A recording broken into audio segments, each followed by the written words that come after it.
One time I got completely naked in class. I bathed. And the circumstance that was made up was that somebody had raped me on my way home. And I was trying to, that's what I mean. It got very deep.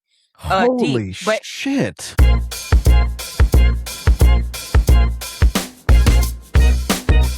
Hello, Delishees. Grab a plate and feast on the delicious culture. I'm your host, Jon Francois. We are feasting on food, pop culture, and lifestyle with, get ready, children's media producer, actor, musical theater sensation, Broadway performer, Khadijah Rolle. Hi, Khadijah. hey there, John. I am in Vermont. You're joining me from Miami, Florida? Actually, I do live in Miami right now. I'm in Jacksonville with my boyfriend. So I'm back and forth between Jacksonville and Miami and New York. Wow. Yeah, you are all Yeah. over, as is usually the case with artists like yourself. It is July 25th. How hot is it in Jacksonville right now? Oh my God, it's so hot. I feel like it's probably 100 degrees. It's hot, but you know what? I'm not complaining because when I'm in New York during the winter and it's not a peak of sun, I'm miserable. So I'm okay with it. I love it. I'm sweltering and I love it. Yeah. So you say. I'll believe you as much as I can, but no. I've heard countlessly about how brutal Florida is in the summer with the high temperature and the humidity. We have a little bit of that every now and then here in Vermont with our summers. The humidity is definitely ridiculous to a point where like even 75 degrees just feels disgusting.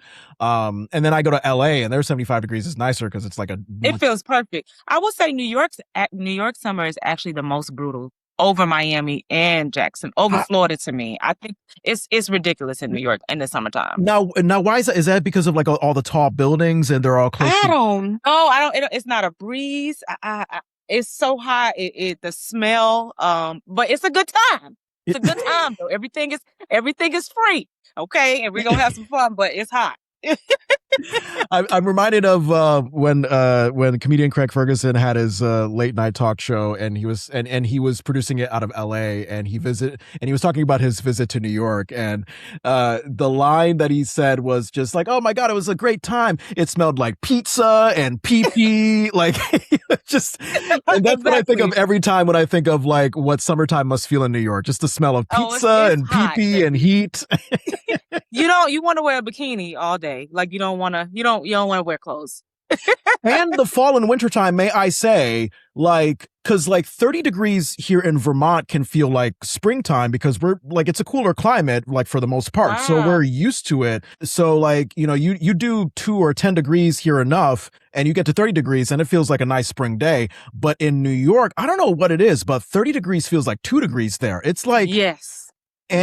So the breeze that you may not feel in the summertime, like it's coming full force in the wintertime. I remember when we went to visit you, me and my wife went to see your wonderful Broadway show. It was cold, and I got really sick when I came back here to Vermont after that trip in New York. It was insane. I'm so shocked that Vermont is not just as cold. I thought Vermont would be very cold. Oh no, it can get cold. Like don't get me wrong, but like when it's like in the teens and like single digits and like that's definitely cold. But because we have a lot of that, your body gets a certain tolerance for the cooler climate. So if you go from like 2 degrees one day to like 30 or 40 the next day, like 30, 40 is going to seem like a really nice 60-degree kind of spring day. Are you from Vermont, John? No. So I'm originally from Connecticut. And then when I graduated high school, that's when I was like, all right, I want to be done with Connecticut and go somewhere else for college. And that's how you and I met. I went to the University of the Arts in Philadelphia for a little while. Yes. And by a little while, I meant 3 semesters. I dropped out of after 3 semesters.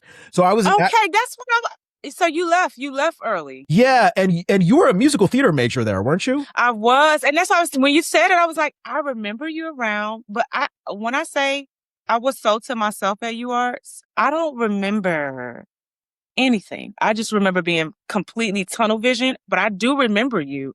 I was like, were you in the straight acting program? I was, yeah. I was an acting major, and you and I... Wait. So you stayed the whole 4 years there, didn't you? I graduated at 3.5 years. So I doubled up in the summer. So I left in 2012 of December, but I came back in May of 2013 to walk across the stage. Got So it. 2013, but I left around December of 2012. So we started our freshman year at the same time, fall of 2009, going into spring of 2010. Is that Uh-huh. okay? Uh-huh. Uh-huh. And even though you were a musical theater major, I felt like we took a class together. Was it theater survey or business class Maybe. or uh-huh. Maybe theater Uh-huh. survey. Were we like in some like or like some kind of like auditorium like room, and then we had like a Uh-huh. projector. Uh-huh. And who was our professor? Because I'm thinking of I she think was Ma Fielder. mafia. And she was she knew, well read, very knowledgeable. But she was silly. Her personality was very bubbly. But I think because we were coming in as freshmen, we were kind of like, I Yeah, remember being in class. I remember being in the class like, okay, she's bubbly. Like, right, I don't know if it was that class or I don't know, but I remember we had to take a class where all of us came together. right. So, and I say this with respect. Was Ma Fielder, was she the heavyset woman in the wheelchair? Okay, Yes, okay, okay, yes, okay. And yes. I think she passed away some time ago, didn't she? She's passed. Yeah. Yeah. Everything is, well, yours is closed now, but prior to even Yes. being closed, a lot of things had changed. A lot of people were going. I couldn't believe it closed. I was like, wow. So now when people ask me what college I go to, I'll be like, you aren't. You know, You gotta so do it like this. so You gotta be like, I finished up my degree, my bachelor's degree at Eastern Connecticut State University after I left UArts. But I love okay. like when I say that I started off at UArts, I always like to say the now defunct University of the Arts in What made you Philadelphia. leave?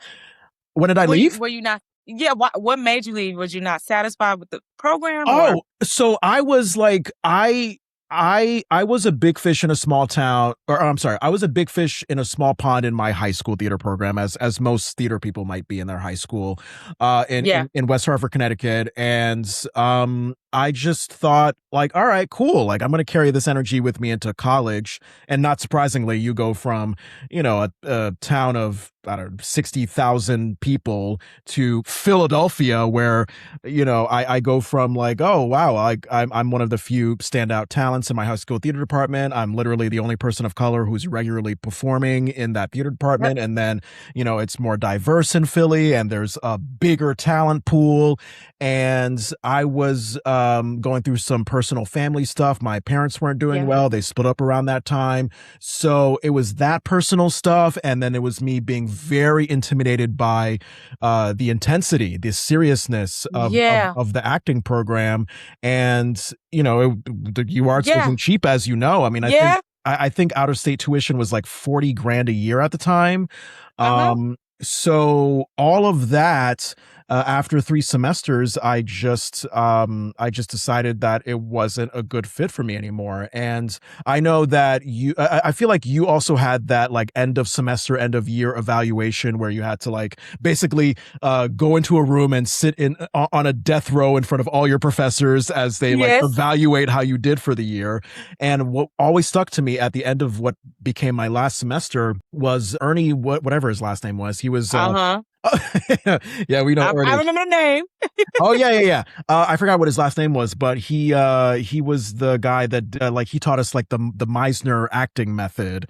Which I go ahead. No, no, Okay. no, no. It's Uh-huh. okay. It's okay. So it seems like you're not the only one that that it sort of has trauma from Ernie. But like I remember, and this was true, but like it just stuck with me as like an 18, 19-year-old kid just being like judged in front of all my teachers, but just him being like, Jon, I don't think you want to be here. And then Wow. I know, and it was true. Like, I wasn't willing to admit that to myself, but like, following that up with like every single teacher just basically explaining in, I guess, the kindest way possible, but also the most honest way possible, what I was doing wrong and why it didn't seem like I was committed to this. Like, if there were auditions for, productions or musical theater or what have you, I'd be like the last one to sign up because I just wasn't like completely invested in the program. Like, so that stuck with me. But what was your experience with Ernie? Because I figured like as a musical theater person, maybe you didn't have to take that acting I had Meisner intensive. Jon. I didn't have Ernie. I had Jon, and Jon was amazing to me. Johnny? John. His name was not Johnny Hobbs. John. I can't remember his last name. Was a white dude with long hair. He Okay. was amazing. He was amazing. And I just didn't, Meisner just was not my thing. I felt that I wasn't prepared for it emotionally. It was too much for me. I came from a black town, and Yeah, it was where did you well, come from? so I'm from Miami, and Oh, I went to art school from middle school all the way to high school, but I lived in a very diverse community where it was predominantly black. yeah. So for me, it was a bit of a culture shock to do things like Meisner. Yeah, And yeah, yeah, I yeah, didn't yeah. under, I we wasn't talking about emotions and emoting and going deep and thinking about our traumas and using them to create activities. To me, it felt intrusive at the time. I Yeah. felt now as an adult at 35 years old, I think I can handle that, and I actually think it would be somewhat um healing for me. But then I just felt like I didn't understand the curriculum Mhm. that's what I was getting myself into. So I just didn't enjoy the Meisner technique.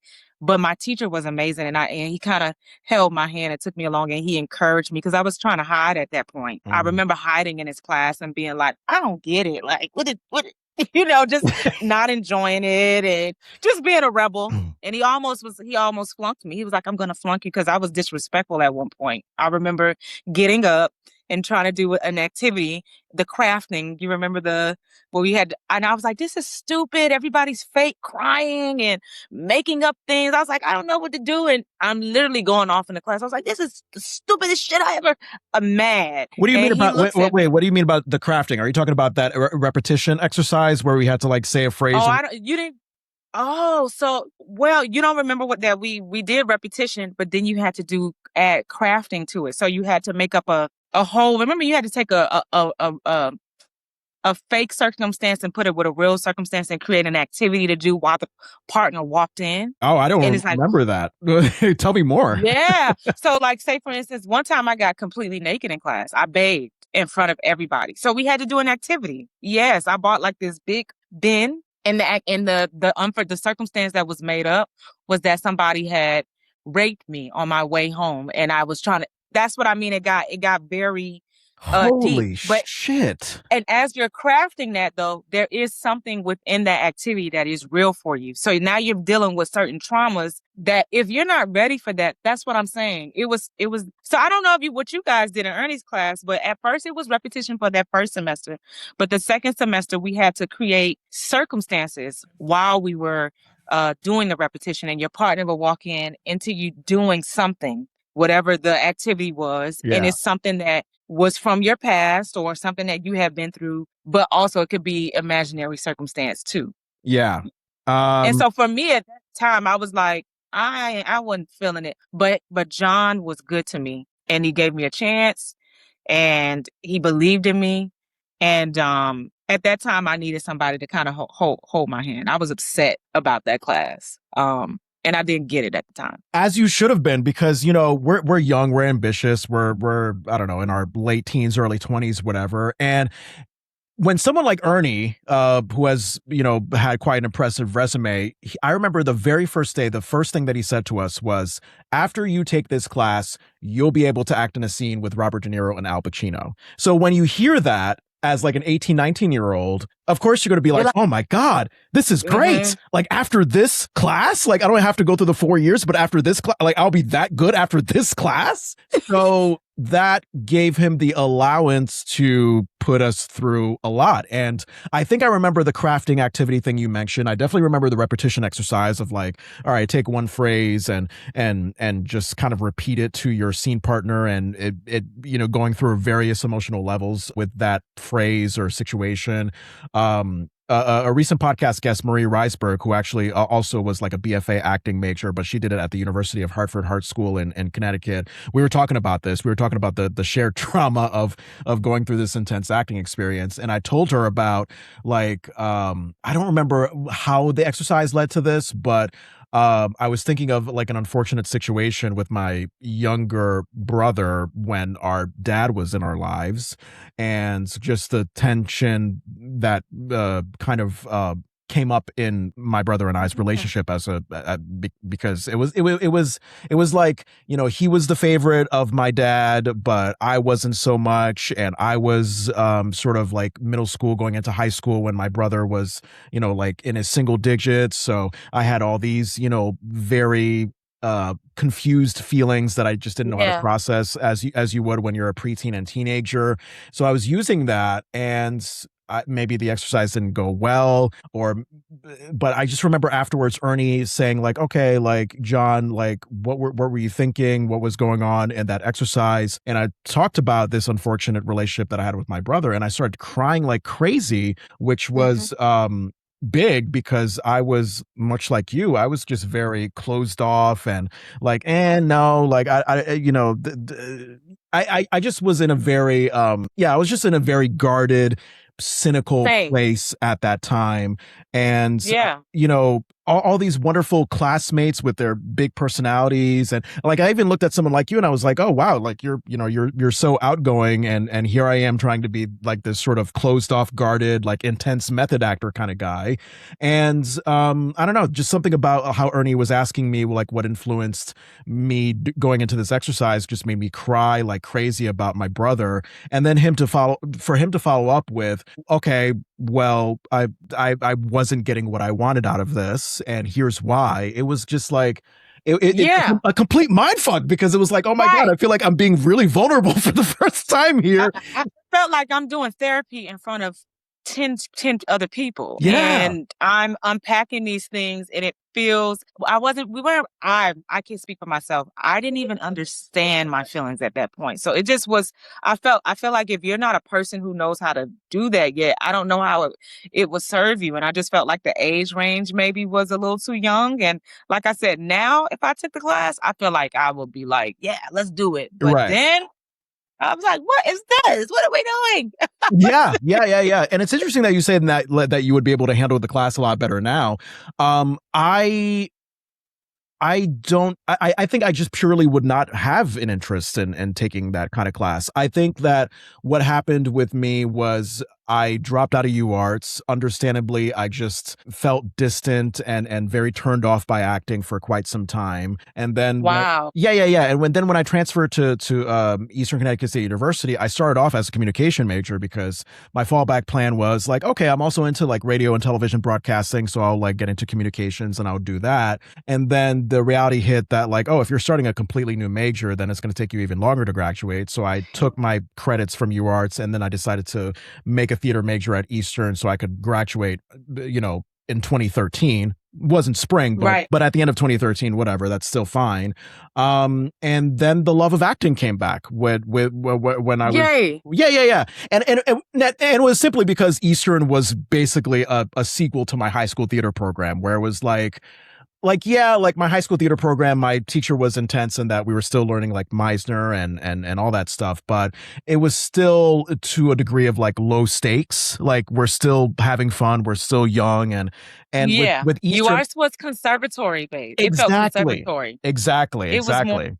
yeah, for sure. And it's so funny to hear my Eastern theater classmates, like when I tell them about my UArts background, they're like, "Wait, what? You went from a conservatory to here?" Because Eastern was just a run of the mill public state school, and all I kept thinking was, well, I'm glad to be here because it's like actually made acting fun and a reminder that Wow. at the end of the day we're just playing pretend. So That's I just so I interesting. refound the love of acting through Eastern, and I'm so grateful for that. So yeah, but anyway, go I ahead. will say after we finished the year, because I think it was sophomore year we started Meisner. Yeah. After that year, when I went into a junior year and senior year, the classes that we took for acting felt normal again. And it was challenging, but it was still fun again. I think it was the technique that probably turned you off, that the Meisner technique. Yeah, yeah, yeah, yeah. It was a lot, and Yeah. God, I mean, what I would hear after I had left, because a classmate of mine who I got along with well, his name is Paul. He's from New Jersey, and hearing him say on Facebook Messenger that like, oh yeah, like this second semester of Meisner, fucking it, like literally someone was giving someone else a blowjob. And You see what I'm saying? That's what. So you left at the crafting part. Then that means you were there for that repetition part. yeah, When it got to the second semester, we had to do things that, not that they were telling us to get naked or anything, but for me, in order to tap in, I had to do something in my mind that was high stakes for me because I was about to fail. God, And I was like, you see what I'm saying? So I was like, well, okay, if I gotta go there, then I gotta go there. And they know that we're ambitious. Like you said, we went to a school that's $40,000. So yeah, you're not going to fail.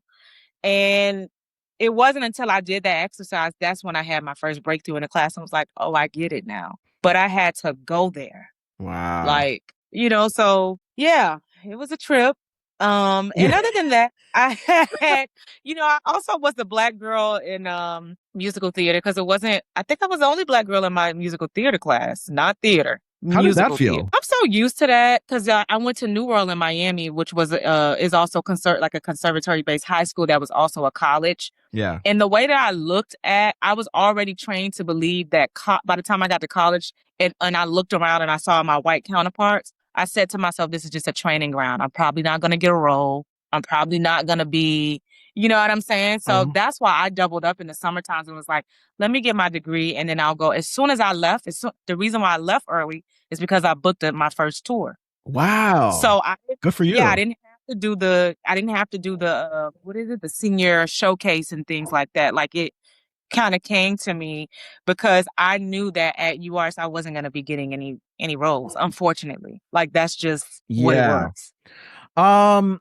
And I've wondered about like because it's ironic, right? Because like we're in Philly. Philly is certainly very diverse. There was a lot more people of color that I ever saw like in my high school theater program in Connecticut.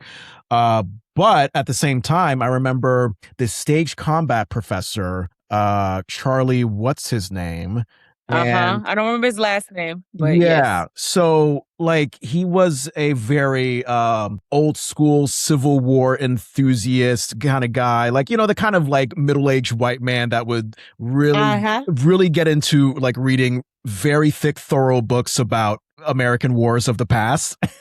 And I remember a classmate being like, oh yeah, I think that dude is racist because like when and sexist. Oh my God. Yeah. Cause when auditions came around for a production that he would direct in, I heard him, making jokes or suggestions about, oh, like, let's have this black character do this sort of slavery related thing. And my memory is very foggy on that one, but like, what was your experience with that guy? Because I mean, I didn't have. I started like it was an adjustment with the stage combat of it all, but I got the hang of it freshman year, and I got good notes from him about like improving and whatnot. But auditioning for him was another story. But go ahead, what was your experience? Yeah, no, I didn't have Charlie, but my friends that were in acting that were African American were telling me, and we would get together at the end of the day. I had two roommates that were also, one was Ecuadorian and one was black,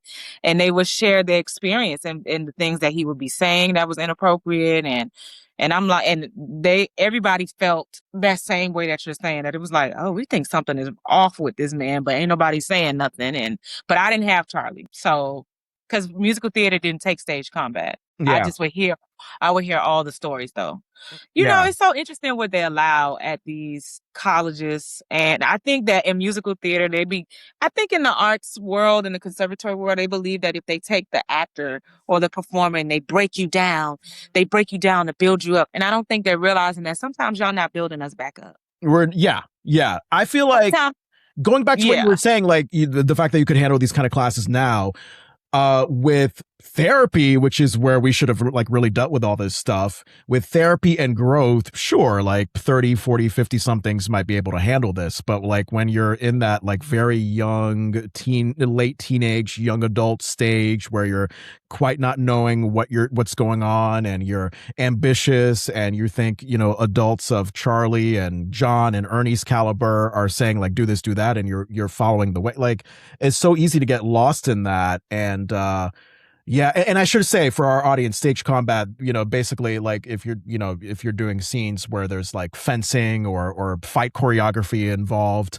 that's what stage combat is for, is to teach you how to safely and effectively do that so that the audience knows that Right. it's like a real thing when it's actually not real. Obviously, we're not gonna like, be physically violent with each other, but we want to give you the illusion that it Right. looks real. So that's what stage combat is, just to clarify for our audience. Wow, I wonder what do you remember some of the racist, sexist things that you might have heard Charlie I say? don't remember. I don't remember. I just remember them coming home and being like, "Let me tell you what he did," but I don't. It's a blur, and that's Yeah. what I'm saying. When I think about UArts, for me during that time, I didn't. I began after that, after my freshman year. Sophomore year, I lost all my friends, so I was very to myself, and then it Why? wasn't a good time for me. Well, I had the two roommates, and we kind of had a falling out, and Oh it just never man. got back, and I felt that people chose sides and was talking, so I'm the kind of person that kind of just focused in, and I didn't talk, and I would show up and just, so my experience was very, yeah, it was different. Like I just, it's a time that I don't really go back to in my mind. It was like, I did that, cool, I got my degree, and let me keep it pushing. This Yeah. is so shocking to me because from what little interactions that we had back then, you just came off as like this, as one of many like outgoing social people that seem to enjoy or at least be content with their time there. I just felt like such a quiet, socially awkward misfit.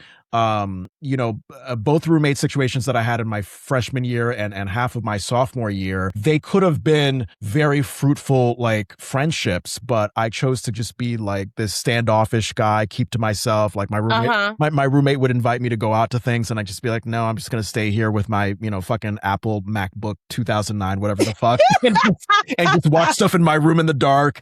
And then I remember like sophomore semester, me and do you remember what's his name, Sydney, because he was also in a Broadway show. Yes, Sydney's doing great. Yes. Yeah. So Sydney was also on Broadway, just like you.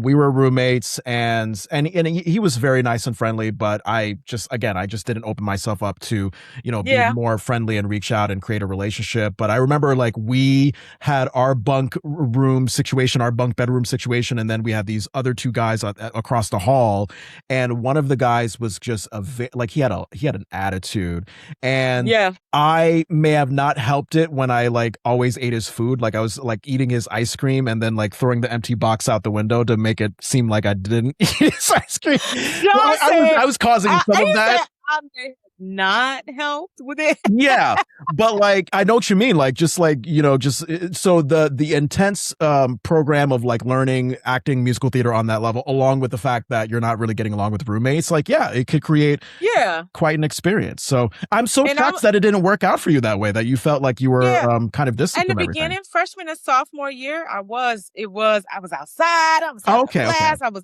doing all the things. It was sophomore year where things began to kind of turn for me, and I just went inward. Like I just went inward, and I was a loner, and so I was there for the good times. That's why. Yes, that's why. Okay, yes. okay. I wasn't there when it got bad for you. Okay, gotcha. Yeah. And I just stayed to myself and kind of just rocked it out. And like I said, doubled down, started taking summer classes, and I got out of there because I didn't feel like, it didn't feel like the regular college experience that I was probably hoping for. I had no idea that you could like you said, double up, like take summer classes so you could graduate early. I didn't even know that was an option. Yeah, I went to, I think my cap advisor was Nancy Cantra.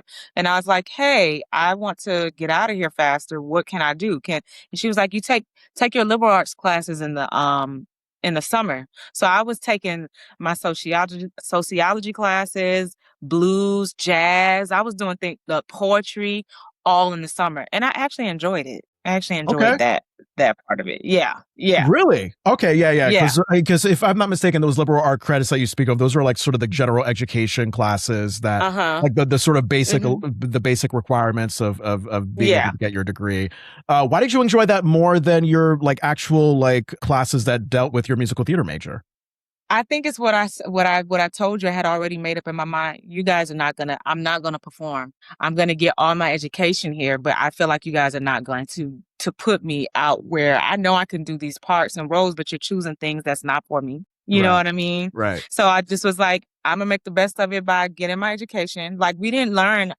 I remember learning Ibsen and doing Hedda Gabler, and I was playing roles like that in class. We never Mm. did August Wilson. We never did, Yeah. you know what I'm saying? We didn't do the things that in the real world, once I went out into the world, here's what I was going to be up Cast for. in. You Yeah. know Yeah. what I Yeah. mean? So I just took it for what it was and I just enjoyed it. It became, because as a kid, I played in my room a lot and my creativity and my imagination is so huge because of that. Hmm. I literally started looking at acting classes and things like that as if I was just in my bedroom again, just in front of people. Yeah. This is after Meisner.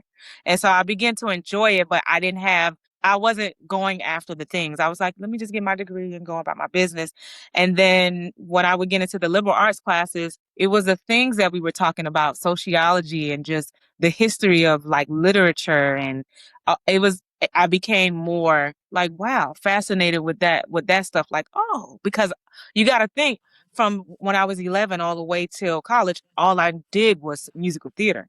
Mm. And yeah, so it was cool. I just enjoyed I really enjoyed the liberal arts part of that. I admire that so much because I was the complete opposite of that. Like literally any Mob Fielder class that I had to take, I was playing Pac-Man on my laptop because everybody had the fucking MacBook Pros, and you can Yeah. easily make it seem like you're taking notes and actually listening to all the great Wait, theater John, history education that Mob Fielder gave out. But I was literally playing Pac-Man because I just did not. what's your sign? John, you're a rebel. What's your sign? I'm a Sagittarius.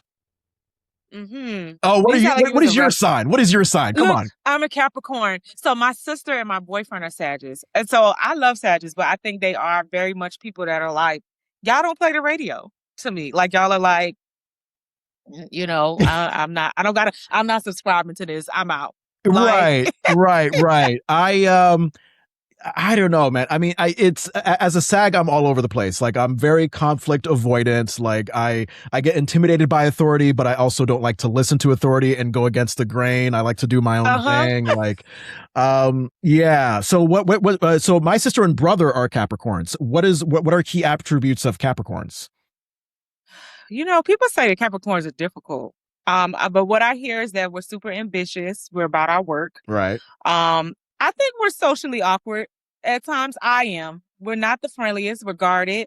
But I used to be super friendly. I think to me, trauma just kind of happened. My experiences with people just kind of got Yeah. me into a space where I was like, Right. I'm gonna just fuck. You know what I mean? But Right. yeah, I think yeah, what the key factor about a Capricorn is the way that they work. They're very tunnel visioned, Mm, and hard workers. Would you interesting. say that because you say your siblings are?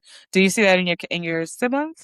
Um, my sister Natalie was difficult. Yeah, she would be like my mom, she would be the type where stubborn, like this is my Yeah. opinion, and if you have a different opinion than mine, then I will argue with you until you get to my side. She used to be like that. Mhm. My sister Natalie. My mom to some extent may still be like that, but Natalie got better as she got older. CJ, my younger brother, he is to some degree, yeah, there were situations where he could be like very steadfast in his opinion and could be very judgmental of yours if you don't agree with him, but he was more willing to just move on and let it slide than Natalie. As far as ambitious, yeah, sure, they could be ambitious in their own right, He and said, "Yeah, sure." yeah, but they're definitely they definitely have more of a bondage and are more like in certain ways than I'm not, if that makes any sense. Did you nationally tour in after you graduated from UArts? How did you get that Yeah. experience? So I did a Theater Works tour, which is I won't say it's not anything, but it's Yeah, what not is a that? national, not considered a national tour. But it's for young audiences, and we did it's like Junie B. Jones. I don't know if you remember those books growing up about Junie B. Jones. I've That never was heard one of of the them books. actually. Well, what are those books Yeah, about? my mom made me read that in elementary school. It would be a full series, and they made a musical, and we would go on tour into different schools. Yeah, Then I finished that, and I did Dreamgirls at Maine State and the Fulton Theater that was in Lancaster and in Maine. yeah, And then after that, I moved to New York for a little bit. Then I was looking around, and I had a thought that because there's this thing when you're first in New York. Now it's different. During my time, I was too young to be auditioning. I had an agent and everything, but I wasn't really getting anything yeah. because I'm also not like a dancer. Right. The kids today are going out of college, can barely even graduate, and are booking immediately because it's something about the triple threat. It's just different. Musical theater is very, very different today. It's very pop driven and hip hop driven, and so yeah. So after I did New York for a little bit, I said I'm gonna go back home, and then I started doing regional contracts, and then I was in Miami at a point, and a workshop came around, and it was a Wonderful World, and it was in 2019. A Yeah, the Louis Wonderful World Armstrong workshop musical. came around. Yeah. Yeah, and I just kept getting asked to come back, and I kind of rode the wave all the way to Broadway. We went on tour in Louisiana, and it was somewhere else, Chicago. And then I kind of got my first right of refusal. Had my manager be like, "Okay, if I do the tour, I got to go to the Broadway show," and that's kind of how it happened for me. Yeah. How does a right of refusal work? That's something that I've So never heard it's of. Yeah. So basically, hey, if I take this contract here and we going on tour, Yeah. I'll take it for this much, but you have to take me to Broadway. No Okay. matter what. Like I'm in it. I don't know how I'm gonna be in it, but I'm in it. You gotta take me. So Wow. yeah. I Hmm. figured having that like sort of like like this is what I'm negotiating and it's nothing else. I thought that's something that someone with like a bigger list of credits would get the option to do. But you're saying that like no matter what, like you could really be steadfast in that right to refusal. Yeah. Well, I did. It was moments where I thought I wasn't gonna go. Okay. So I did not have the big credits at that time, but I think I was a hard worker, and Hmm. I think the director was a loyal director, and the fact that we helped build this thing from and I think that it was like, okay, we're gonna bring certain people back, and I think I got the opportunity. So I think it was the hard work, being consistent, showing up. I had played a few of the wives roles as understudy, Yeah, and Louis Armstrong's just wives. Yeah. showing up and being consistent, and I think you'll always get the job when you're out of the way and focused and just doing your part. You know what I mean? Right, right. I'm so curious about that entire Louis Armstrong Broadway experience. My wife and I, and by the way, I didn't even know you were in the show. I literally did not know until we sat in the theater. And I think, wasn't the Louis Armstrong musical? You guys were in what used to be Studio 54, like the famous dance nightclub, right? Yes. Yeah. So Hmm. you're in Studio 54. I think weren't you right next to like the Ed Sullivan Theater where Stephen Colbert used to do his show? Uh-huh. Yeah. Uh-huh. Okay. So you were there. Yeah, no. I wanted to just take in as many Broadway shows as possible in New York for my birthday weekend. My wife came along with me. Louis Armstrong musical, that seemed like one of the interesting shows to take on. And then, yeah, literally, I look through the playbill and I see, oh my God, there's Khadijah. Like I used to go to school with her. What the heck?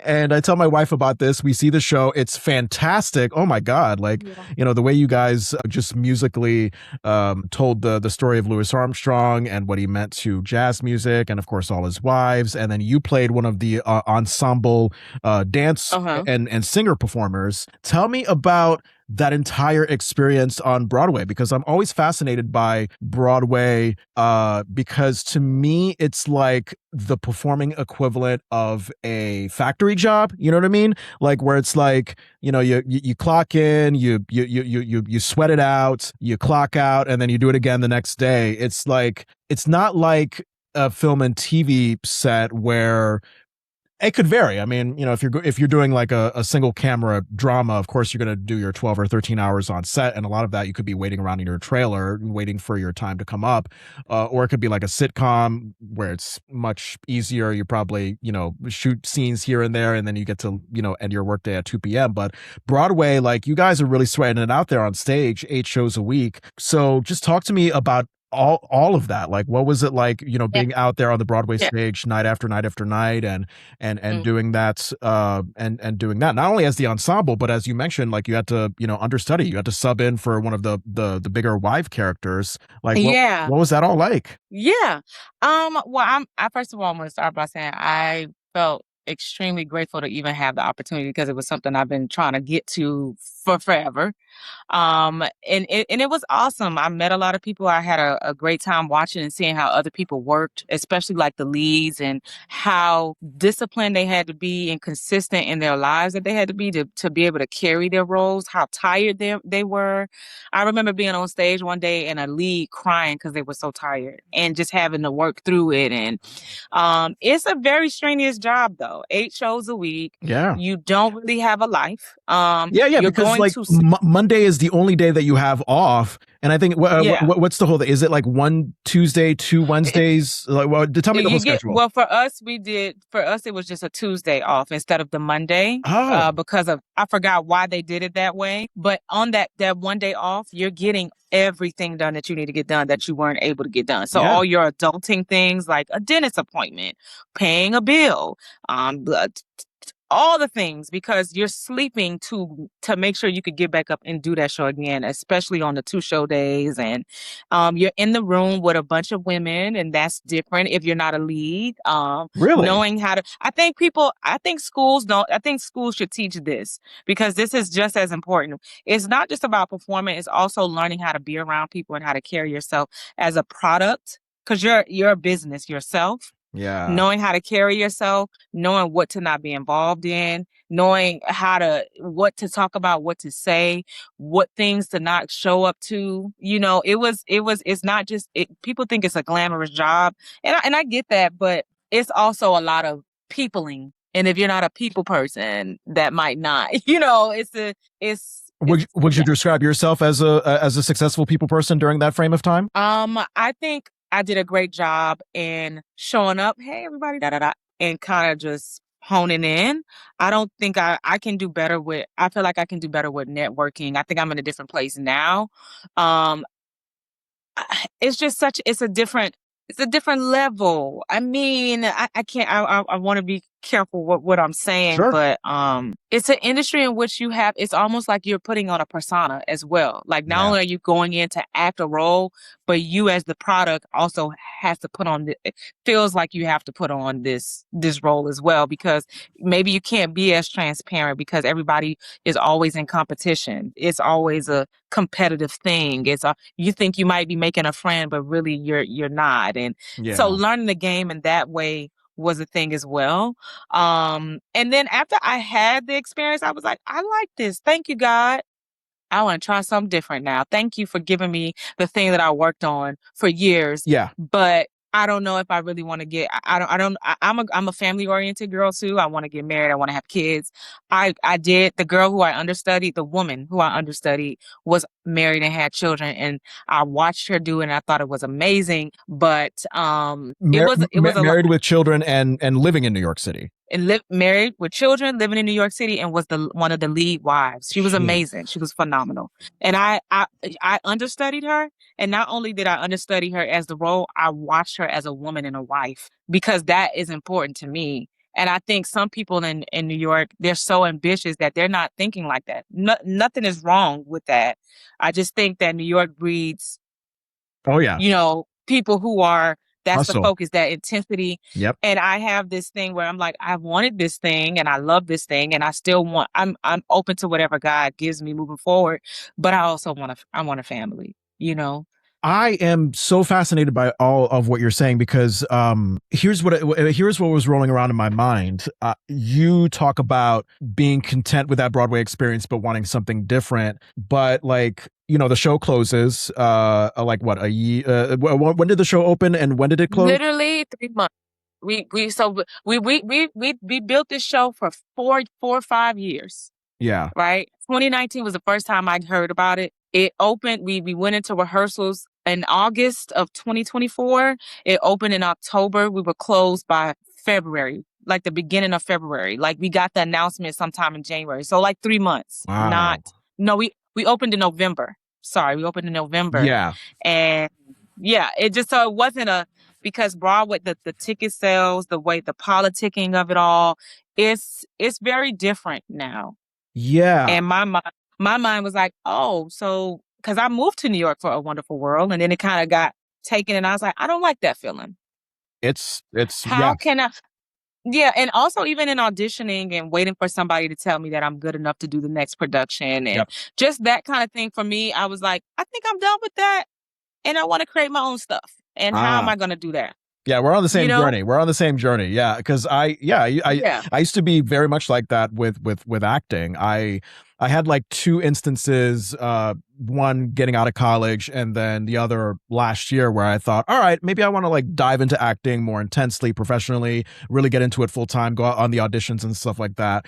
And then in both instances, the earlier one where I was just getting out of college and trying it professionally, I did not like the lack of stability. And I know that sounds very stupid and naive, but the lack of stability with getting roles No, and that's yeah, but like the lack of like financial stability and just you never know when your next role is going to come in. yeah, But also I was extremely hard on myself 10 or so years ago. So when you combine those two, of course it's going to be a terrible experience and you want to move on to something else. So I pivoted to broadcasting and now podcasting. And then I tried to get back into acting in a more cool. intense way last year because I was having sort of a midlife crisis, like, oh How shit, did you? you'd be like I was having that Yeah, moment where it's like, oh, I'm in my 30s and this thing that I thought would be this big thing in my life when I was like 17, 18, whatever, like maybe I should try that again. And then quickly realizing, oh, wait a minute, that's not who I am anymore. Like I can still enjoy doing yeah, acting. I did one of those micro dramas in LA, and I act in theater locally here in Vermont every now and then. So I still enjoy it, but to the degree that I thought I was going to do it at when I was in my teens and 20s, that's just not where I am anymore. And it's going back to yeah. what you said, which is just I just find more value and joy in creating my own shit and calling the shots rather than Part- That part. yeah, exactly. Rather than That like, part, oh my John. God, please, like this Look, established person, please give me validation. Please pick me. that Yeah, part. yeah, That part. That's exactly what it was. And again, I do love musical theater, and I do think that it'll come back at some point. But I just wanted to work on something different, and and not necessarily call the shots for me, but just be more in control of my life. I'm a big believer in time is freedom. And yeah, because of how much the 8 show week was, I was like, I like my time. yeah. I like I like easing into my morning and my day. I love, hey, sweetheart, what we doing today? What are we gonna do? And he has a son, and we spend time with him. I am a quality time girl, and that's what it is. When I was in my 20s, I loved pounding the pavement and Mhm. doing that, and traveling for 3 months to stay at this theater, and now I'm gonna go to this theater. And now at 35, I just think I have different interests, and it's how am I gonna feed that itch of my imagination and creativity while also building my family. So interesting that you said that because like when you made the announcement on social media that Louis Armstrong the musical was closing, I'm thinking, okay, well this must hurt a lot for Khadijah. This she got a big Broadway role, and and now what is she gonna do now? And now like I'm hearing you talk about this experience, and I wonder like, oh, maybe you felt some relief inside when the show closed. Like So, was there some, or was it complete disappointment that like your you know, professional thing wasn't? wow, that's a awesome question. In that moment, no, I was upset at first. I was like, damn, I at least Oh, thought I was gonna have a year to save up my money because I will say I love the Broadway check. it was good. It was a good check. I love the Broadway check, and I knew that I came in trying to save a certain amount, and I was super. So you and you moved there, you thinking that I had. I was enjoying the lifestyle of it all too, meaning I would go out afterwards and go grab a drink and we would be out and just meeting different people and then going home and going to bed and sleeping all day because you knew you had some, you knew you had to do Yep. another show. Yep. I was enjoying it. I enjoyed it. Okay. Meeting the new people, like finding myself in spaces with people who were famous and getting to know them and understand how they live and how they got to where they got to. But when it was time, I already knew though that after, because I don't know if you know, I'm a spiritual person. Yeah, I do. And, Yeah. and rather than just saying spiritual, I have a relationship with God. That's what I will say. Yeah. And I felt that God told me already. I was already preparing Eden's Garden backstage and kind of knew that once this was done, that this was happening. So I was sad that we had put all this work into it. And it was like, dang, oh man, my check. But okay, I got this prepared. Let me do what I got to do with this. I'm excited. It was something exciting about building Eden's Garden too, because I had never done it. Yeah. So it was a different kind of excitement versus fitting into somebody else's creativity or story versus, oh, this is the world that I'm creating and now I get to make it what I want it to be. Thank you for setting up that perfect transition into Eden's Garden, your wonderful children's educational project.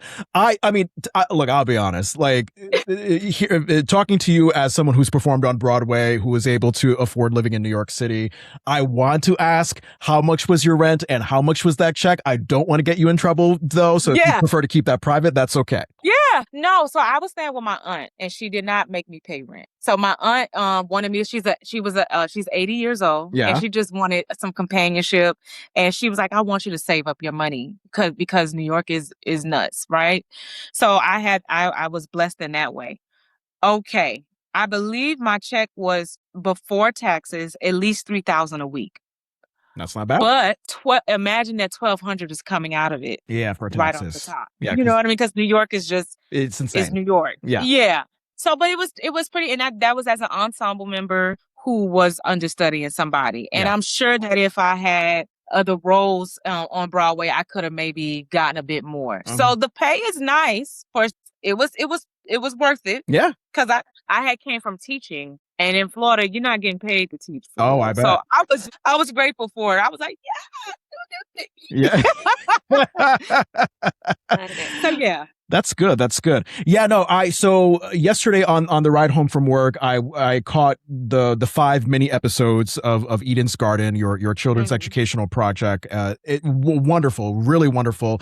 I loved the puppetry and want to know about that. I love the inspiring message, the songs that you sung with the Eden character, because I assume that she's Eden. And also I hope you don't take this as a bad thing or a stereotypical thing, but from the get-go watching this show, I was reminded of watching Gullah Gullah Island on Nick Jr. growing up. So was that sort of an inspiration you were going for, or no? No, I think it just happened. But yes, I remember Gullah Gullah Island was something I watched growing up. I didn't realize how much children's TV really, children's media really influenced my childhood and me as a human being. And I think the kids today, I watch some of the things they're watching and I'm like, they don't really have this thing. And I think the messaging, because of social media, children don't know who they want to be. They're just being what they think everybody else is telling them. I think when we were kids, I don't know if you felt this way, we had a chance to figure out who we wanted to be first. Yeah. You know what I'm saying? I Before think so. it was like, yeah. And so that's kind of was the inspiration for me. I also had a vocal studio back at home in Miami, and I was working one-on-one with kids, like high school, but it was from 6 years old all the way to high school. Well, what I was noticing around middle school and high school, that these kids were dealing with things that I didn't remember dealing with around my teenage years. And the icing on the cake for me was a student coming in and saying that they had planned their suicide. And as a mandated reporter, I had to report it. And she had a plan for how she was going to do it. She was like, I'm going to graduate and give. It was this pressure that she was feeling from her parents. She thought she had to be perfect. She didn't feel like she was enough. She didn't feel like she had enough accomplishments and accolades. Social media to me almost makes children think, it feels like they think they're supposed to be accomplishing more than what they are. But Yeah. when we were teenagers, we were just living. We were just being who we were. And I saw a lot of identity issues, a lot of comparison, a lot of things. And some of the things you're seeing in Eden's Garden are things that I've dealt with myself even as an adult. Yeah. So So dive into the story of Eden and you yeah. and what role you play. Just give us the all the picture about what the show's about. Yeah. So Eden is a 7-year-old African American girl. We're in Miami, of course, because that's where I'm from. So we're Yeah. gonna go take it back.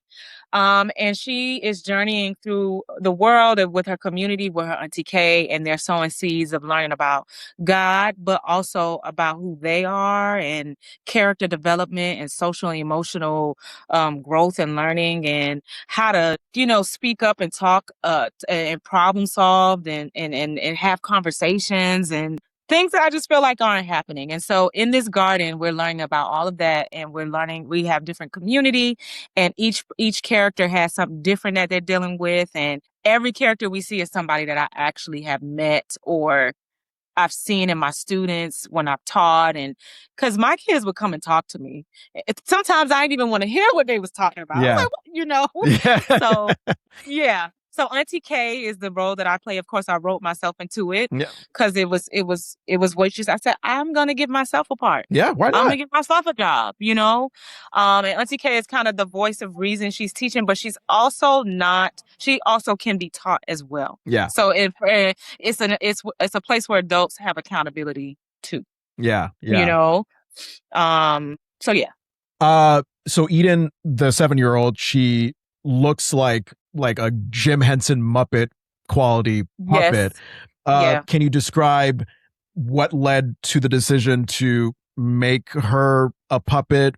What and who physically made the puppet, and how did you Yeah. come across the voice actor for the puppet? Like, give me all of that if you can. Yes. Okay, so Eden, I dreamt her up. I tried to design her. I basically drew her out, but then I realized very quickly, okay, girl, you can't draw. We're gonna have to Yeah. go to somebody. So I went to this guy, his name is Mark. He also went to my middle school. He was in the arts program. Yeah. And I started telling Mark what I saw. I said, I don't want her to quite look like a Sesame Street character, but I want her to have braids and this is what I see. She has a heart, a tongue that's a heart because she speaks truth and love Mhm. and all these things. And then I reached out to another friend. So I had to kind of go on my network that I didn't realize that I had. We went to New World together, and I saw that he knew this guy who I realized was building puppets. I was circulating for at least 2 years before I finally reached out. I would watch this guy's work.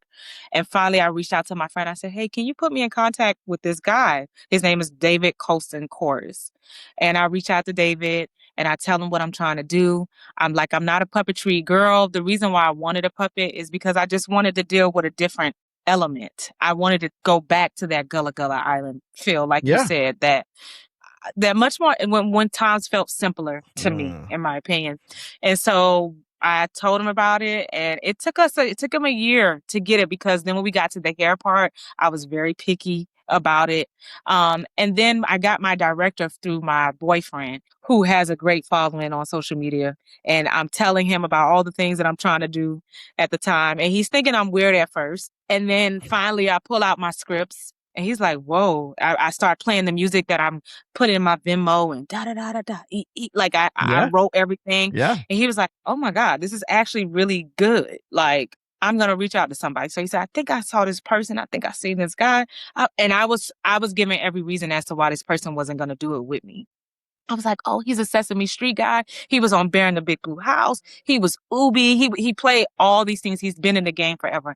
And I just thought he wouldn't be interested. Well, Ulysses reached out. He explained what the project was. And the guy hopped on a Zoom. He said, I'm curious. I want to know what this is about. And his name is Tyler Bunch. And once Tyler and I got on a call and I shared the project, he was like, I like this. I want to get involved. Yeah. That happened. The guy, David, who built it, says, I think I know a girl who would be great for this role. Her name is Jamaica. I thought the same thing. I was like, she's not going to want to do it because she's on Sesame Street. She's done all these things. And so he was like, no, I think you should reach out. So I emailed her. I sent her the music, some of the music. I sent her the scripts.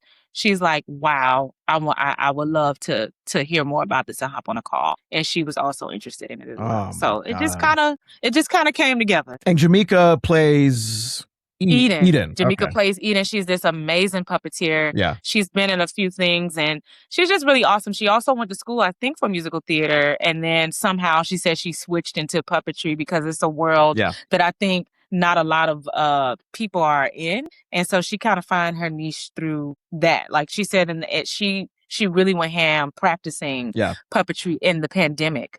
And made her way to where she is now. She's amazing. I think what I'm hearing is just the value of believing in yourself and yes, when you're creating something like this, I know, like, as you know, the podcaster creating my own content, it could feel great, but you also are very vulnerable because this is something that you're producing. It means a lot to you. You are understandably going to be sensitive to how others will receive it, especially, you know, if they're on an established level like Jamaica, you know, working on Sesame Street. But I love how you didn't give in to those negative thoughts or that fear, like, oh my God, what if they don't accept it? What if they don't want it? And just said, fuck it. Like, I'm just going to take a chance and submit it. And the worst that can happen is already the negative thoughts that are going through my head. So like, there's really nothing worse that could happen. So let me just, and what happened? Like, you took a shot and they said, yes, we love your vision. And here you are. And I realized, Jon, it's going to keep being that. It's always a moment of, all right, fuck it. It's always been a moment of that where I'm like, okay, so right now Eden's Garden is getting ready to be produced at a theater. Ooh. And I went, so it's going to be called Eden's Garden Live, and it's an actual hour musical. Nice. And I'm so excited about it. And when I got into the meeting with the guy, I thought I had to put on all this stuff. I was like, yeah. And he was like, yeah, he didn't even read the script. He was like, hey, let's have a meeting on what you need so that we could produce it. And it's like he already had it made up in his mind that he was going to do it because he had his eye on it for a while. It made me realize that, yeah, you just kind of work with what's in your hand. You put yourself out there and the worst that could happen is a no. Yeah. And 9 times out of 10, if you're doing the work and you really love it and you're passionate about it, I think it will read. I think it reads, and the people who are supposed to be a part of it are going to come and it's going to do what it needs to do. But I'm always shocked. I ain't going to even, I'm always like, okay, we're doing this. Okay. Eden's Garden, the title. I was wondering how that came about because I'm thinking like, okay, there is a religious, spiritual element to it. You're talking to Eden about like her God-given gifts. So did it come from the Garden of Eden from the Bible? Did. Okay. Tell me about that. Yeah. Right, because when I look at it was a play on words for sure. I'm like, I mean, it's a garden and we're in her garden. It's for her. So we're going to call it Eden's Garden. But when I think of the Garden of Eden in the Bible, I think of how God wanted it to just be this place. It was meant to be this place of purity and just what he created us to be. We weren't supposed to be working hard to pay bills and doing all. He gave it to us. He gave us the land. He said we were gonna dominate it. We were gonna run it. He gave us dominion. He gave us power. And in my mind, I believe that's like the natural state of what humanity was supposed to be. Just this, just living. Like right now, I feel like we worry about so much. I don't know about you, but everybody's trying to figure out how we're going to make ends meet in this economy. And so when I think of the Garden of Eden, I'm thinking the restoration of what humanity was supposed to be. So in this garden, we're just learning how to just be who we are. Yeah. That's kind of how that connected for me. So all the references to God and the relationship that Eden can have with God, I was watching this as an agnostic person. I think that's the word. Yeah. I mean, and I was, raised by, Baptist Christian parents. Yes. So I grew up in the church. So I'm familiar with all that. But as I was watching it in my current state, I was curious about it. Like I was curious about how this would be perceived by someone who doesn't have the same relationship with God as you and Eden do in this show. And how. And I wonder if you've had commentary about that from people who have watched, like, how would you pitch or how would you talk to those people who may not get understand who may not get that relationship with God that you and Eden have in the show. You know what I mean? Yeah, no, that's an awesome question. So Tyler, it came in like that as well, and Okay. that's why it was so cool to have him, because I didn't want it to come off religious. I didn't want it to feel like it was a show for Christians. I Okay. wanted to feel like it was for people who were even curious about it, and say you don't believe, but here's some lessons that I feel that all of us can learn, and this is what is rooted in the garden. Mhm. And I'm not shoving it down your throat, but if you welcome into the garden, here's what's going on. I also think that it's not for everybody. I also understand that anytime anybody is creating something, you're not going to win everybody over. It might not be your cup of tea, but there is an audience for it. And it's kind of like Tyler Perry says. I feel like I look at Tyler Perry, I even watch some of his stuff and I'm like, Tyler. Now, Tyler, calm down on the preachiness. Yeah. But he's a billionaire. Yeah, he's found his audience. Yeah. His people, and he's continued to he hasn't forgotten who that audience is. Yeah. And he's become successful from just having a formula and giving that. Yeah. And so I kind of went into it with that same thing, like, this might not be for everybody.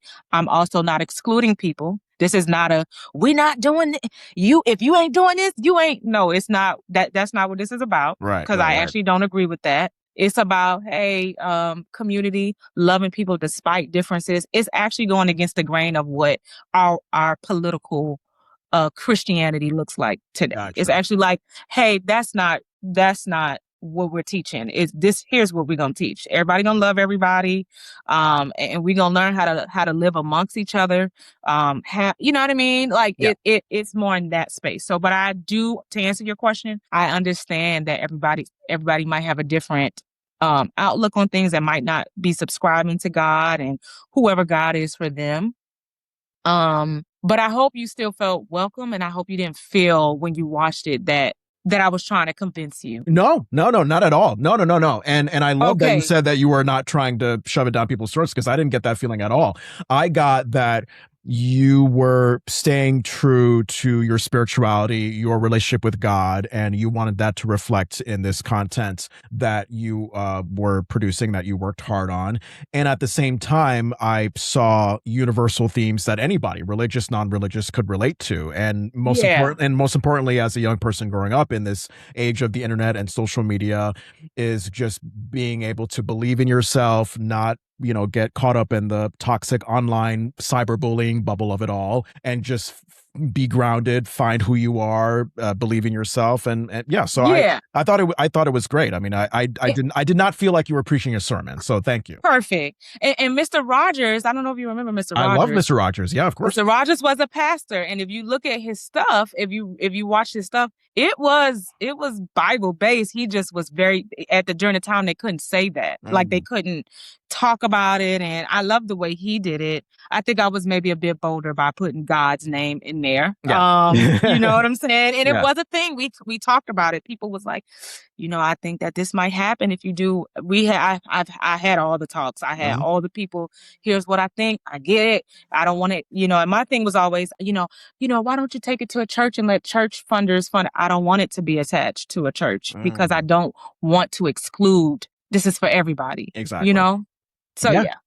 I am so fascinated by sort of the technical production process. I was watching these episodes, and in particular, the one that stands out to me, I think this was episode 5, where you had the who's that kid, that boy, Kamal. Yeah. The character's name is Damari Pierre. He's amazing. Remind me in the audience what that episode was about, like your relationship with him in that episode. Okay, so episode 5 is about just being honest, telling the truth the first time. You know what I mean? Yeah. And basically, if you tell the truth, when you don't tell the truth, you dig yourself in a deeper hole. It's much more simpler than what you think. Just being a person of integrity. And Kamal is a 16-year-old African-American boy who is extremely talented. He raps, he sings, he dances, and he's smart, but he hides the fact that he's smart because it's not cool. And a lot of African-American boys, from the feedback that I've gotten, they feel like they have to put on this persona.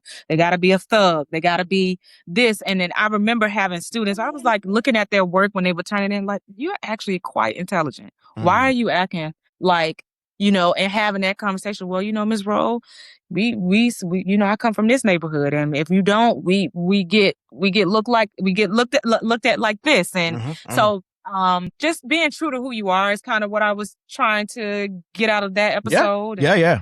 I was looking at that episode and I was like, okay, what was that day on set like? Because I'm thinking about like you got the kids, and then you got the Eden puppet, and then you got the music, and then you got the dance choreography that they do. That's all that was rolling around in my head, was just like, oh my God, this must have been like a really busy, maybe hectic, maybe stressful day on set.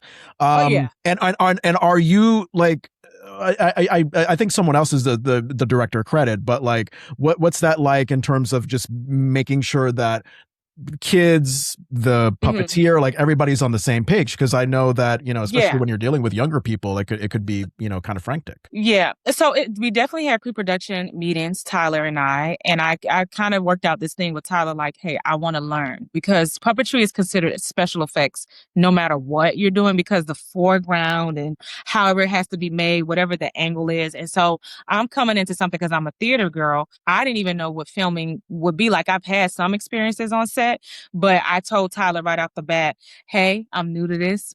I would love all the tips and pointers. I would love to jump in at some point to direct, because I have directed before, but here's the vision. We got really clear on the vision and what I wanted it to look like, and he kind of carried it once we got in. Jamaica had an assist, so that means that the puppet is assisted and moved with two people, not just one. Okay. And she moves extremely fast whenever she sees what's going on. It is very collaborative. Yeah. And sometimes she's like, can I say this instead? Hey, can I move in this way? And I'm like, yes, because I understand that. So Wonderful World was in workshops. You're working from a place where there's nothing for real in the script, and the actors are making most of the things. So I'm very good at making space and room for other people to create. We rehearsed the children 2 weeks prior to filming in a dance room. Okay. So that once they got on set, they knew exactly what they were doing. All these children are in performing arts schools as well. So they're super professional and very easy to deal with. They're hilarious though, because they're still kids. And we had a schedule, and it was like, let's do this first. We're going to work with the children, knock them out. Okay, Auntie K, now we're going to get your lines separately. I'm not actually talking to anybody. No kids are actually in the room. Yeah. Okay, we have the sound guy playing playback so that we can do the choreo over and over again. We got the choreographer coming in. And so it was a big day. It was 2 days that we did that. It took us 2 days to film that one. And the anxiety was there the first day. But once I saw everybody kind of coming in and doing their part, I could relax into what I needed to do and just trust the process. One quick second. Yeah. Do you mind? Sure. I'll be right back. I drank coffee, so I had to go pee. Oh yeah. And I want a cup so bad. I'm 2 weeks off of it because it was it's like crack for me at this point, my coffee. Now, why is it? Because here's my thing with coffee. Like, I have to make sure that I'm not in an anxious, stressed state when I drink it, because being on being on antidepressants for my anxiety and depression and all that stuff, like I got to be in a calm state for coffee, because like you get anxiety and stress already like in an uncoffee state, and then you add coffee to it, and then you're just a jittery mess. So I try to be in as calm a state as possible while drinking it, and my sleep schedule is terrible, so it's kind of a necessity. But talk to me about your coffee journey. Why did you have to give it up? Okay, so my mom in the pandemic, because we were bored, I went home for pandemic, and we had a blast though, and she was making these coffees, and I try it, and I was like, no, I don't really like coffee, and my lips hit the cup, and it was a wrap after that. You were changed. You were taken to another universe, and you never went back. I was like, why haven't I been doing this, right? So, but I have eczema really bad. I've always struggled with it since I was a kid, and I realized that it's linked to dairy and sugar, because and I like my coffee extremely sweet because I'm more of a cafe con leche girl. And as soon as I stopped the coffee, I realized that I stopped itching. Like it's just something health wise that's not good for me. I realized it was staining my teeth when I went to the dentist to go get a cleaning. I Oh, realized that my sleep schedule was all over the place, like you're saying. And then I couldn't function without it. I would feel very sluggish. yeah. And then when I would take a few days off, I would get mean. I was like, okay, this is a problem. And Yeah. I'm gonna, so it was more, I would say it was a health thing for me initially, but it also has some other benefits as well to it Okay, from well, a just health thing, stopping. that's definitely a reasonable reason to Yeah. Yeah. to drop coffee. So I'm glad you're better. And truthfully, everybody should not be on coffee because it's like kind of a drug. Yes. My wife does not have any caffeine routine Awesome. whatsoever. For her, it's only on a as needed basis, and that's Hmm. usually pretty rare. Like it would have to Hmm. be like if she didn't get some sleep the other night, or if she's going to some kind of work event and she's feeling tired, if she needs like a Celsius to as sort of a pick me up, then that's what she'll do. But in the 6 years that we've known each other, I just have been so shocked that with her busy job as a veterinary technician and then being a president of a dog Oh, rescue, just that big load that she has on her shoulders, how she wow. can do it without Without, a daily source of caffeine. It's just like it's insane. Like I yes. don't know how she does it. But yeah, no, that dairy sugar thing, I get what you mean about that. I drink I drink my coffee black now. I've drinking it black for Woo! quite some time. Yeah, because what was happening with the dairy and sugar of it all, not like one, it was getting too milky. Like I just wasn't tasting the bitterness that I want to taste out of caffeine. And also, I was just going to the bathroom a lot more than I Yes. already was. Because there's just something in that cream and sugar, We're like not able, we can't digest it. We don't, it's not digestible to me. Like we're not supposed to be digesting lactose, I feel. Like whatever they're doing to it now, today. I think black Yeah. people are born lactose intolerant. I think that's what. Absolutely. Absolutely. No, for real. Like you hit it on the head. Yeah, I don't know why, but like and look, that doesn't stop me. I'm still having my ice cream Ice and cream. but I have almond milk. Like I do that Yes. with my oatmeal and everything like that. But yeah, my relationship with dairy is that like I'll have it and accept the consequences later, which is some bloat and Yes. blah, blah. But it's not terrible. It's not terrible. I'm not seriously lactose intolerant where I gotta like take the lactate tablets like I used to and blah blah Yeah. blah. Like Yeah. it's one of those things where it's like, okay, I'll occasionally dip into a dairy here and there, and I'll be okay. I'll survive. Yeah. Yeah. Yeah. Yeah. Anyway, we gotta get to these three delicious questions. So Okay. I want to know, Khadijah, first up, what is a delicious meal that you've had lately? I made some black eyed peas the other day. And it was really good. Said some black eyed peas. I did it with like a little bit of tomato sauce, a little bit. It was weird. I did it off of pictures, and it was really good. It was black eyed peas, rice, and plantains. So explain Black Eyed Peas to me because I sometimes forget that that's an actual food and not just a well-known musical group. Ah, yeah. So you got Southern black eyed peas. How Okay. my mom make it with the little turkey neck and a little. But for me, I did it differently because my boyfriend is vegan and we're trying to eat healthy. So I wanted to try a new thing. I did a bunch of herbs and I did like this different base. I put it in the blender and I kind of just put it in the pressure cooker and just made it more like a soup. And it was really good. It was yummy. Love me some black eyed peas. They're not olives because I'm thinking of olives when I think of Black Eyed No, Peas. Let me Google a picture of Black Eyed no. Peas right now because I They're peas that's white with the little eye on it. It looks like a black eye. That's why they call black eyed peas because of how gotcha. they look. All right, wonderful. And of So you course, didn't eat black eyed peas growing up, John? um, maybe. Jump. Look. I mean, my family is Haitian, so I'm sure all the Goya cans of Black Eyed Peas were just in the in the pantry somewhere, and I just didn't pick Oh, up on it. cool. So your background is Haitian. Yes. My family is Bahamian. Okay. Yeah. And my sister's husband is Haitian. So that's what I mean. We're gonna eat foods that got some Caribbean to it. It's gonna be healthy, but it's gonna be Caribbean. Yes. That's the best way to do it. I'm looking at pictures of Black Eyed Peas, and maybe I have eaten it when I was a child, but I certainly haven't eaten it recently. What kind of describe the taste and texture? Like what is it like? Oh man, it's a little. I like it a little firm and chewy. It Okay. depends on how you cook it, how long you cook it. And it has Wow, you're asking some really good detailed I know questions I'm getting so deep. I'm that sorry. I haven't even thought about. Because of the herbs, I think it tasted like I put a little bit of dill in it, a little bit of basil. It was, yeah. I mean, I don't really know how to answer your question, but it's just amazing. All right, all right. It's one of those things where you just have to taste it to believe it. Yeah, and you know what? Not because that feels like a mindfulness exercise. I took Sure. a mindfulness class before, and we would have to, what does it taste like? What does it really feel? I'm like, I don't know. So I'm gonna think about that. And we'll come back on another episode and discuss. Okay, cool. What is your delicious pop culture obsession this moment? Something that you're watching or listening to that you really love that you want to share? God. Uh, that's the thing. I think sometimes while I'm creating, I kind of unplug.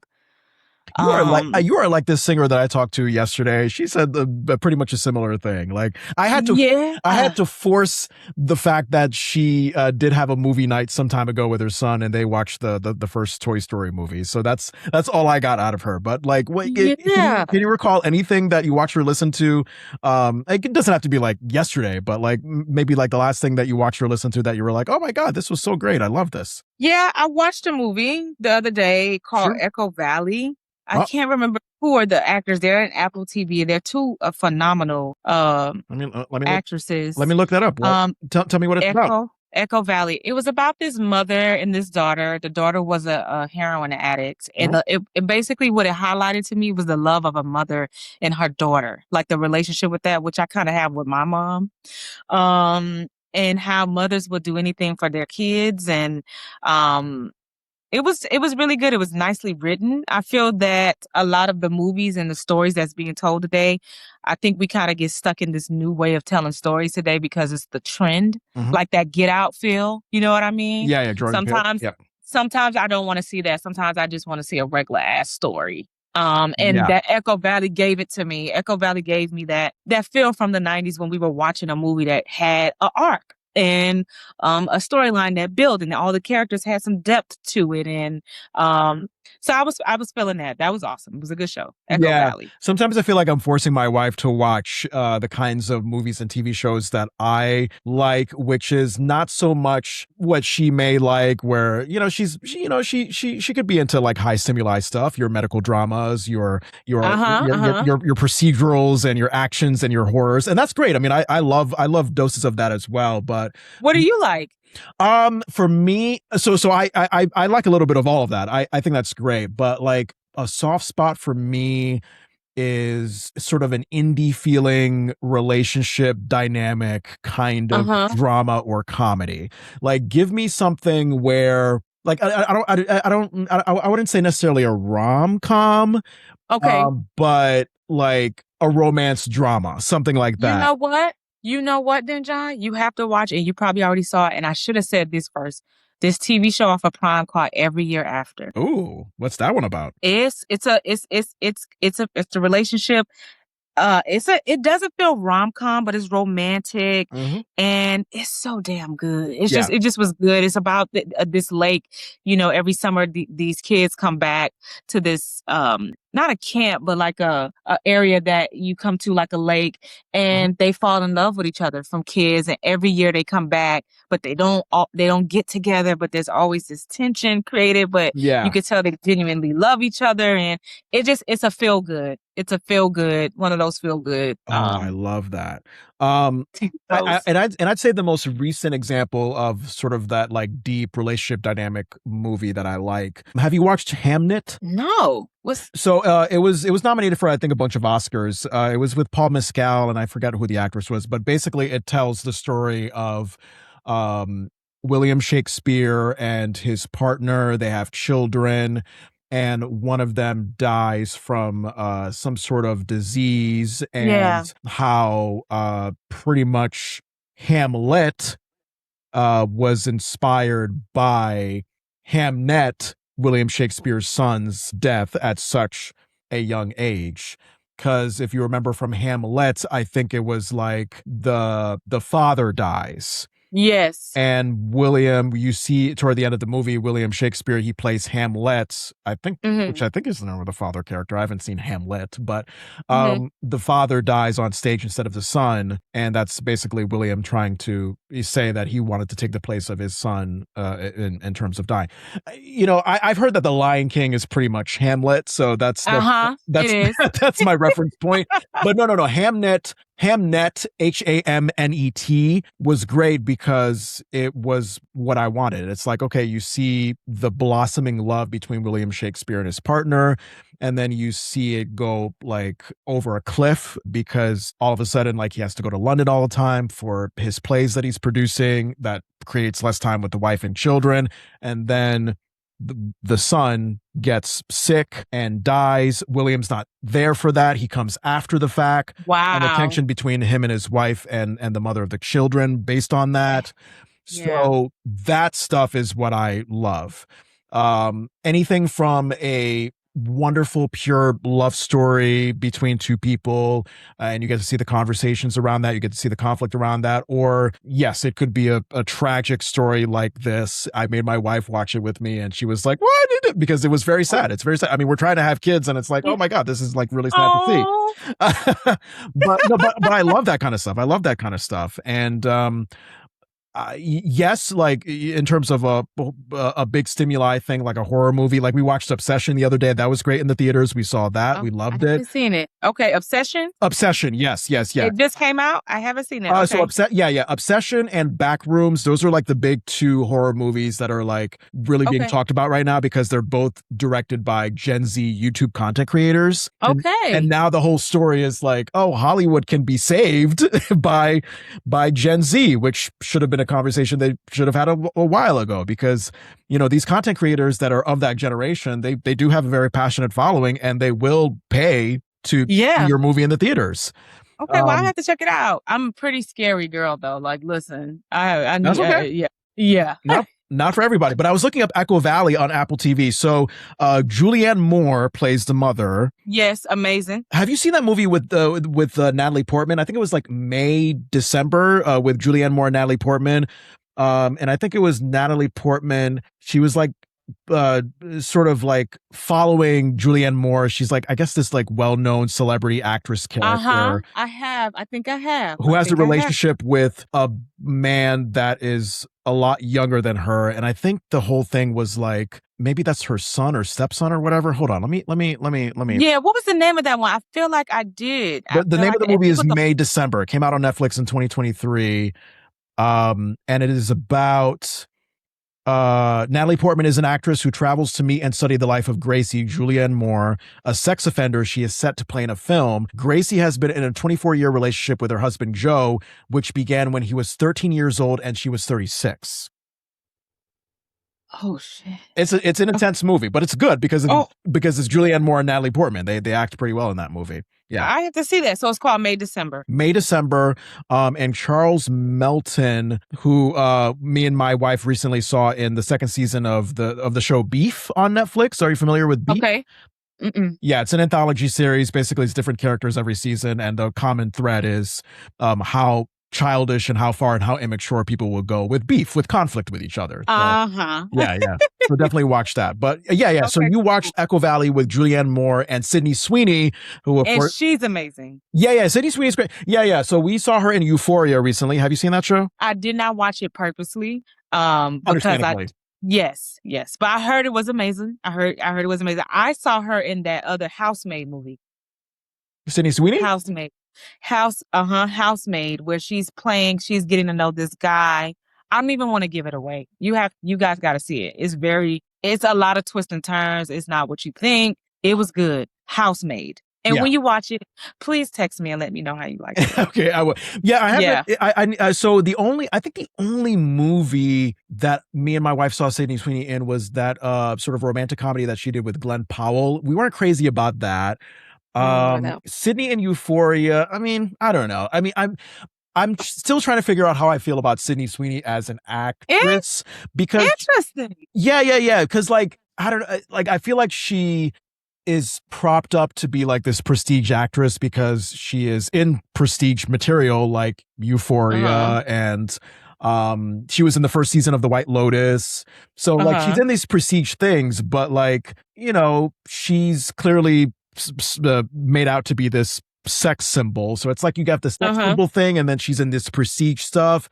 And The White Lotus, I think she was fun in The White Lotus, but like I don't know if I see her in the way that maybe some of her like enthusiastic fans see her, and I'm just kind of trying to reckon with that. But you're saying that she's really good in Echo Valley. I liked her. I like her, but give her a chance in that one and watch Housemaid and then see how you feel. Do Okay. you like Zendaya then? You think Zendaya is great? Zendaya? Zendaya. So How do sorry. you pronounce? Okay, some people pronounce it Zendaya, some people pronounce it Zendaya. Like, Yeah, I thought it was Zendaya, but maybe it's Zendaya. You're right. I don't know. So Zendaya in Euphoria specifically, I loved her portrayal of Rue. I think it's I don't know. Even though Rue fucks up a lot in that Yeah. show, Zendaya portrays her in a way where you think she's like the coolest, baddest bitch on the planet. You still want to root for her. As far as Zendaya and other stuff, I mean, I know I've seen her in the Spider-Man movies with Tom Holland. I saw her a long time ago, unknowingly, until now I realized that I saw her in that Greatest Showman movie with Hugh Jackman where he played like the sort of the circus showman character.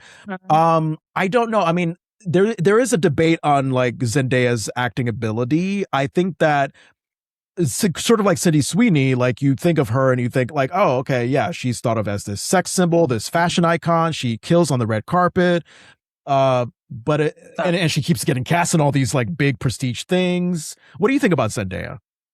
I've not really seen her a lot, but that's why I was saying I just wanted to know what you thought of her versus Sydney Sweeney? yes, because I don't. I enjoy Zendaya better as an actress than Sydney. I think Sweeney. I think her journey has been cool to be from Disney, right? Yeah. And then to go into these very serious roles. They don't usually make that switch over that fast. So I think she has to have some chops to be able to do that, you know. I mean, so definitely the Disney child star era helped her become the professional that she is. Not a lot of people go from child star to seamlessly transitioning into, the adult roles that she's gotten. Being in Euphoria, being in the drama with Robert Pattinson, being in that Odyssey movie directed by Christopher Nolan, being in the Spider-Man movies with her now husband, Tom Holland. She's voicing some character in, I think, the latest Shrek movie. Zendaya's busy. She's busy. She's in a lot of stuff, and that's all, from a start of being a child actress. It's like really amazing to see the progress there. Yeah. You know who else made that switch? I don't know, Coco Jones, because I think Coco Jones was Nickelodeon, and now she's like she did the Bel Air remake. Oh yeah, my wife loved that. Yeah, the Bel Air drama. Yeah, and now she's this dope. She's a dope singer. Yeah, a very dope.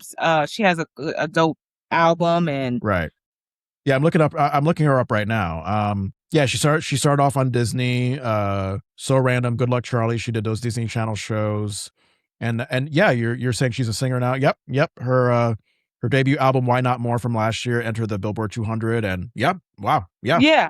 So she did that switch over too, and that's what I'm saying. But when Raven was doing her thing, she sounded like she had a hard time to get into that switch over. Oh yeah, for sure. Yeah. Because we think of, well, I don't, maybe yes and no, because like Raven had an interesting arc in that, like obviously we saw her like from the start on the Cosby Show, and then she was in Hanging with Mr. Cooper. She was in the Xenon movie. Yeah. So yeah, we saw her in those child and teen years. And she never had that big switch into a grown woman, and I'm still an artist as a grown woman. Right. She did That's So Raven, and then she did a Raven's Home thing, but it still was in the context of a children's show. I don't feel like we've seen her we saw her in Dr. Dolittle. Yeah. But I think she was still in her, like, wasn't she like still a teenager, kind of young adult in those years with Eddie Murphy in that movie? But these girls are like coming from they're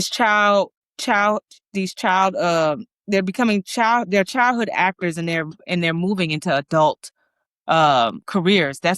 I feel like that hasn't been an easy switch for most of them. Like, look at Orlando Brown. He's not even doing well. Like, a lot of them don't even really, you know what I mean? Yeah, Orlando Brown. That's interesting because he had pretty much the same trajectory as Raven, where you see him as a child actor. He's 3J on Family Matters, and then he's on That's So Raven when he's like in his, I don't know, sort of his teens, sort of younger adult years, and then it looks like he had some substance use issues that got in the way.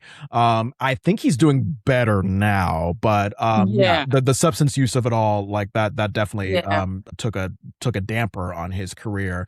But to yeah, go back to Raven, it's interesting because like as she was growing up, like she's on That So Raven, so it's like, all right, like you're finding success as a growner woman than when you were in the Cosby Show, but at the same time, it's Disney Channel. It's still within the context of children's entertainment. And then, and in terms of adult things, I know Raven. She was one of the co-hosts of The View for like a really brief spurt. yeah, yeah. She has a podcast that she does with her partner who is a Yes, woman. yes. And so yeah, and Raven did come back to Disney after leaving The View with Raven's Home, that sequel that you mentioned. So it's interesting. So Raven seems to be doing this dance of like, all right, we get to see the adult side of her with the podcast and with being on The View and such, but then she also recognizes that she has built quite a brand being a kids entertainer, so hence why she did, why she returned back to Disney the way she did. So yeah, I don't know. I feel like she's having an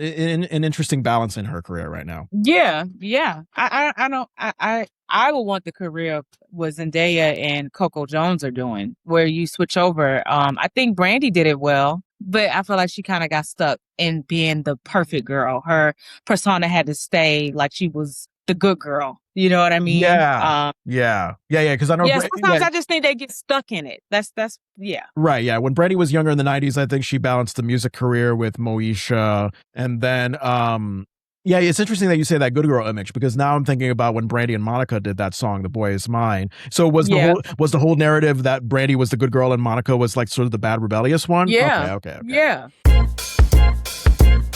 What's a delicious thing that's happened in your life lately? My summer has been really great. I feel like my summer has been really great and having the time and the freedom to just travel and do things with my loved ones. And I'm also in pre-production for Eden's Garden Live, and Yeah.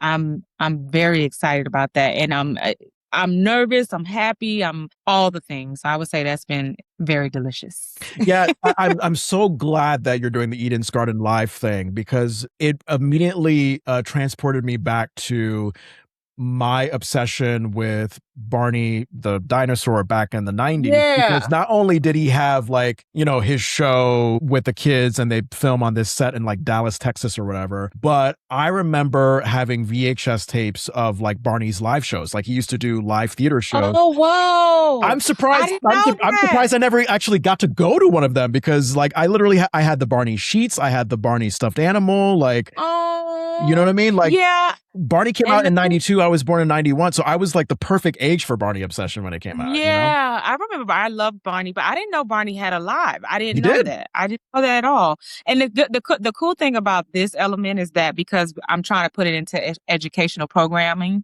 we're taking out the spiritual element and focusing on character development and the Interesting. social emotional. So it can feel like this is for everybody. So I'm excited. I'm excited. Yeah. And I've seen, I can't remember what other shows of that sort of like, young children's educational type have done live shows, but I've seen that happen before where it's like, Yes. oh, it's like Yo Gabba Gabba Live or whatever. And what's great is that, it's something for the parents to take their kids out to. Mm-hmm. The kids are interacting and along with the proceedings, their favorite characters are right up in their face. So there's just that great dynamic there. So, I think you're going to be successful with the Eden's Garden Live thing. I can't wait to see and that. I'm glad to be revisiting musicals. Yeah. Like, it's like this, to me, this feels like my wheelhouse. So yeah. That's delicious. This was wonderful, Khadijah. Can you just plug everything? Like, tell us where to find Eden's Garden. Tell us where to find you on social media, your website. Just give us everything. Yes, you can find me on Instagram at _I am Khadijah Rolle. You can also find Eden's Garden on IG at Eden's Garden TV Show, as well as the YouTube channel is called Eden's Garden TV Show. TikTok, Eden's Garden TV Show. You could also find me on Facebook. And we don't have a website yet, but we're working on it. It's coming. And that's where you can find us. So Eden's Garden TV show across all the platforms, and underscore I am Khadijah Rolle on Instagram, and Facebook is Khadijah Rolle. I love that. Yeah. I as you were saying that, I was making sure that I'm like already following you on Instagram and Facebook. I know we're friends on Facebook. Perfect. I know I follow you on Not Instagram. Instagram? Yeah, so I'm at the Delicious Culture on Instagram. Eden's Garden TV show. I'm going to follow that. Actually, no, I'm already following that. Holy crap! I didn't even know. I totally forget. Yeah! Are you on TikTok? I am as Eden's Garden TV show, not as Khadijah. I don't spend a lot of time on there either. You know, Jon, I get stuck on those platforms. Yeah. And so Good for you. Good for you. Good for you for being aware that that's not good for for your mental health or your productivity. So you said Eden Garden TV show? Yeah, Eden's Garden TV show. Eden's Garden TV show. All right, let me look you up. Yeah, and the link is also in my bio of my social media pages if you want to go to the actual YouTube channel. That's where I would love for people to subscribe the most, YouTube. Yes, and I've already subscribed to you on YouTube. Yes. Okay. That is perfect. Wonderful. So, yeah, we'll definitely connect on how and to... I'll do subscribe to you too. Yes, please. Yes, please. Okay. I did subscribe to your Eden Garden YouTube channel yesterday. I did follow you on TikTok just now. Instagram and Facebook, we're all set. I love it. Come on. Okay. Right. Wait. If Facebook, it's just you, or do you have an Eden Gardens Facebook? Just me. I'm actually working on the EG page now. But it's there. I think Eden's Garden TV show is there. It's just nothing there yet. Gotcha. So you can go ahead and follow. Yeah. Mm-hmm. Wonderful. Great info. Yes. All right. And for our audience here, as always, follow The Delicious Culture with Jon Francois wherever you get your podcasts. Apple, Spotify, SiriusXM, Amazon, etc. If you like the podcast, please rate and review on Apple and Spotify. Email any questions, comments, concerns, feedback you may have to thedeliciousculture@gmail.com. Follow us on Instagram and TikTok at The Delicious Culture, and subscribe to us on YouTube at The Delicious Culture, Jon Francois, JonFrancois. All righty, Khadijah, we got to do this again. This was so much fun. Thank you so much, Jon. Yay. Until next time, everybody, let deliciousness ring.